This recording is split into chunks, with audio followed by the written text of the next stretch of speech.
For the first 2 months, I was on the computer every night at home, single digit typing. I was like, new business to set up. I need a new business. What can I think? I was searching for everything. Searching 18 hours a day. I asked my wife, like, she was like, are you still in there? I'm going to find something. I'm going to create something. Watch this space. Anyway, the idea of a podcast come up, and the idea of creating an online events course come up, and they're the two businesses that we launched in the pandemic.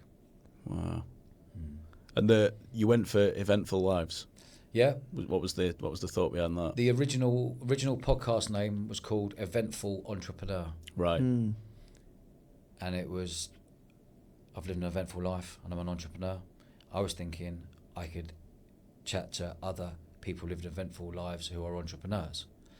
And after 2 years, we changed the name to Eventful Lives, because it opened up a whole new world, because all of a sudden, Eventful Entrepreneur was getting all sorts of characters on the podcast, as you've seen. Yeah. And some of them didn't fit into the entrepreneur part of it.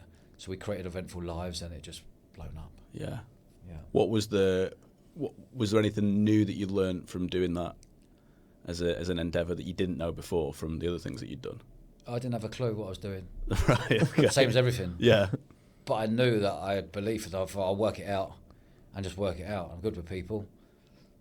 Bringing up my pals who were faces at the time, whether they're celebrities or whether they were in the criminal underworld, reformed criminal underworld. Whether they were in the SAS, whether they were a billionaire, whether they're the owner of Reebok, just everyone. So it was like, guys, I'm doing this new thing called a podcast. You fancy coming on? Well, you got to remember, everyone was bored at that time. They were like, yeah, Dodge, wicked, I'm in. I was like, so then we just launched it. And what I learned in business is that business takes time. Business takes a long time. Yeah. So I didn't look at any metrics whatsoever for the first 2 years. I didn't care. So I knew it would be one download, one watch. I didn't care. So we did that for 2 years on Apple and Spotify. And then it was like, why are you not on YouTube, Dodge? I was like, well, I haven't really thought about it. Like, I'm just enjoying chatting to people and doing it being consistent every single week. Every Wednesday I'd put an episode. Yeah. And I was really enjoying it, having great chats. Then we went onto YouTube, and Josh, who come on board as our producer, who you met a minute ago, Gen Z, 21 years old, he was like, you need to get on YouTube, Dodge. You need to get putting this on Instagram. You need to get. I was like, let's go for it, mate. So he's come in and he's taken it to a whole new level by opening us up to this whole new world. Was there like a moment when you look back and you're like, that was kind of where it caught a bit of like momentum? Yeah. Well, the reputation after 2 years with Apple and Spotify, I knew it was growing. I knew in business you have to be really consistent.